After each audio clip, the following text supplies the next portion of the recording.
Welcome to The Author Show, where we feature new authors and books, from fiction to self-help and everything in between. You'll find it all at theauthorshow.com. That's theauthorshow.com. And now let the show begin. Hello and welcome back to the show. This is your host, Don McCauley. Today we're welcoming to the program author Arielle Emmett, and she is the author of The Logoharp. Before I bring in today's guest, a quick reminder that selected interviews are available at our website, as well as on major platforms like Amazon Music, Google Podcasts, Spotify, Pandora, and many more. Arielle, how are you? I'm fine. How are you? Good. Well, tell us a little bit about yourself, please. I was a journalist, mostly a science journalist for 40 years. I am now a novelist and a Fulbright scholar. I worked in Africa, Indonesia, China, Hong Kong, and Europe. I've been all over, most recently in Africa studying the Chinese. And I wrote The Logoharp over a 12-year period, which is about a reverse journalist. That was the term I came up with. A journalist of future prospects who ends up predicting the future, foreseeing it and predicting it, and then it happens. And this has some relevance directly to our partisan media today, and to the fact that there is a heroine in this who hears voices in her Logoharp. She hears human voices, and she hears extraterrestrial voices and voices from the government and voices she doesn't quite understand. And from that, she tries to recover her own voice and her own humanity and to change the direction of history. So that's me too. I was a science journalist for Smithsonian Air and Space. For the scientist, I have a strong science background, and I speak Mandarin and French and some Spanish, and I've been all over the world. And this is a compendium of everything that I've learned about what is happening to our country and the kind of ignorance and fear that we display toward China, which is becoming very powerful. So tell us about your book. The book is a science fiction novel. It has now won 5 awards, including the Nautilus Book Awards 2025 for science fiction. And it is an editor's choice of the Reader's House. It won the Literary Titan Gold Book. It's a very unusual cross-cultural look at an American who goes to China 100 years from now to become an elite journalist for the government. She becomes a reverse journalist. Her job is not to report objectively about the present tense or recent past. She uses a neural instrument that is AI-driven that allows her to foresee, to have visions, and to predict the future. And she does it with deadly precision. And eventually, through the help of lovers and friends, and her own sense of personal loss, which is a big part of this book, she decides that some part of her human conscience will not tolerate the branding that the Chinese government has given her. And this also references America, which by that time has become a subsidiary of China, a second-rate power. That's what the book is basically about, and about her discovery of music and how that helps her decide what to do. Now, who did you write your book for specifically? Who's your target audience here? I think that this book appeals to women, particularly because it is feminist, but not overtly so. It's for science fiction fans, but it's for people who are intensely interested in our international situation and people who may be bothered by the channelization of our media, about the changes in our media that are basically partisan driven, so that journalists are ignoring certain facts, framing others, and hammering home messages about the future that tend to come to pass, rather than trying to step back and be an independent monitor of power. So anyone who is interested with brains, who wants to learn something about or reflect on what has happened to our country and what may happen, would be interested in this book. So could you say there's any type of central message or perhaps underlying theme that you would say runs throughout your book? Yeah, I think there is. I think the central message of this book is that the truth is not a brand. It is not one voice. It is not one source. The truth is something very difficult to find, and it includes not only our research and our openness to many different sources of information, but our own hearts and what we truly believe to be real. And can we modify that feeling to take in the reality of what is happening to our fellow human beings and to our planet? This is not an old or new theme. This has been around for a long time, but it still counts. And I think that's the central message, is that there is a way to recover the truth that will allow human beings to live a better life. So if you had to choose, what would you say is the single most important idea you're sharing in your book that's really going to add value to the reader's life?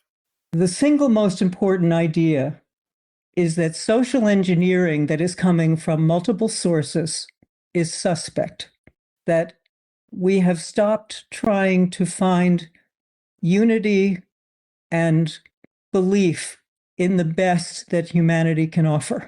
We want simple answers. They're not simple. The future is unknown. We have to trust that we can influence that unknown, not by what we hear, not by some partisan media hack, not by a government official, but by our own ability to take in information and project a future that works for all of us. That's part of what I want to get across. So if you were asked to compare your book with any book out there we might already be familiar with, which book would it be and why? Okay, I think the best one that many Americans are now aware of is Liu Cixin's The Three-Body Problem. The Three-Body Problem is about a woman named Ye Wenjie, whose father is killed in the Cultural Revolution. He's a physicist. He is attacked for adhering to Einstein's theory and Big Bang and the Hubble constant. He's attacked for so-called reactionary ideas by 14-year-old Red Guards who don't know anything. And he's killed. And what happens to her is she becomes a theoretical physicist as well, and then comes to the decision based on her disillusionment with these Red Guards and meeting the woman who killed her father, that humanity can't save itself. And she invites an alien race, the Trisolarans, to come to the world and fix everything with advanced technology. And instead of what happens is that the advanced technology is forbidden. They stop all progress in humanity, and we're stuck now with this alien invasion. And I think what's very interesting about this book is that really this author is talking about the alien invasion within us, the inability to rely on humane ideas and to over-rely on technology. So can you tell us briefly about some of the characters in the book? Well, the principal character is Naomi, and Naomi is an American. She's a normal human writer, a university graduate. She's abandoned by a lover, Marco, who happens to be Chinese. The family doesn't like her because she's white and she's American. So there is exploration in this book about a reverse journalist, someone who has experienced abandonment and prejudice. And she loses her parents. Because she has an ability to predict the future, she foresees things even before she's retrofitted with this mysterious instrument called the Logoharp. So she's chosen by China to become an elite journalist, a reverse journalist, someone who writes the future, and then it happens on behalf of the state. She's vulnerable. She wants to do the right thing. She's kind. She wants a harmonious future for the masses. And then she discovers a system that happened even before she was tapped to be a journalist.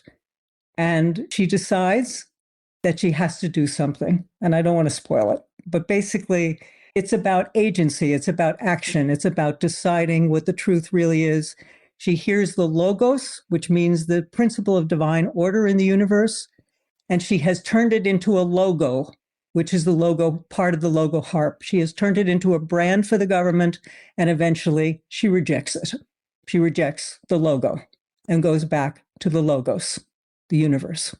So was there anything from your own life that you put into these characters?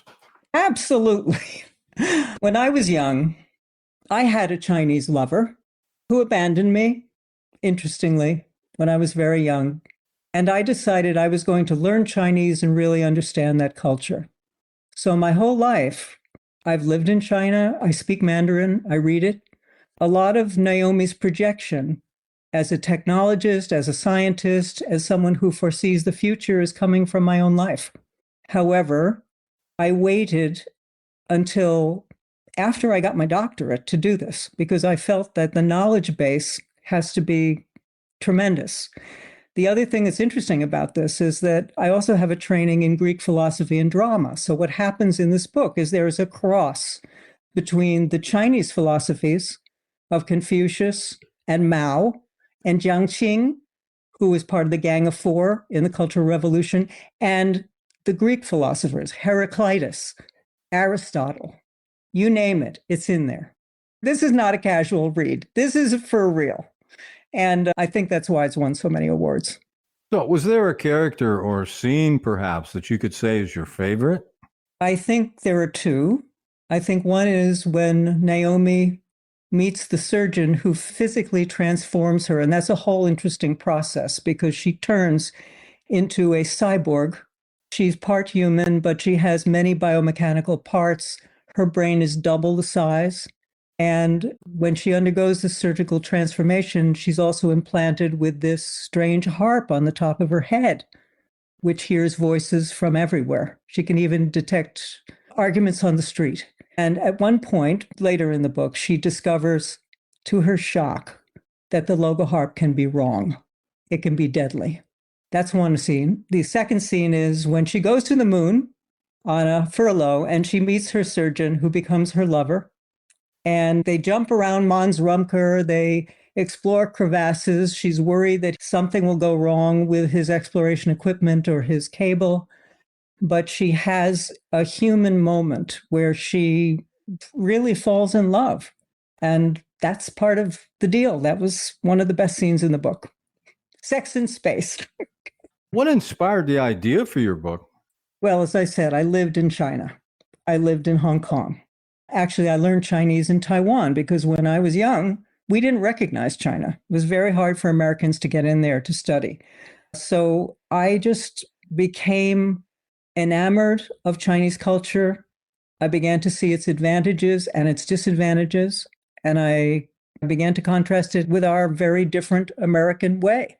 That's what I think a lot of Americans don't have. They don't have the chance to go to another country and find out how the other half lives.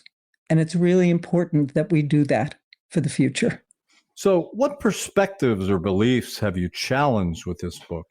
I think the challenge is that we no longer can trust a single source of information.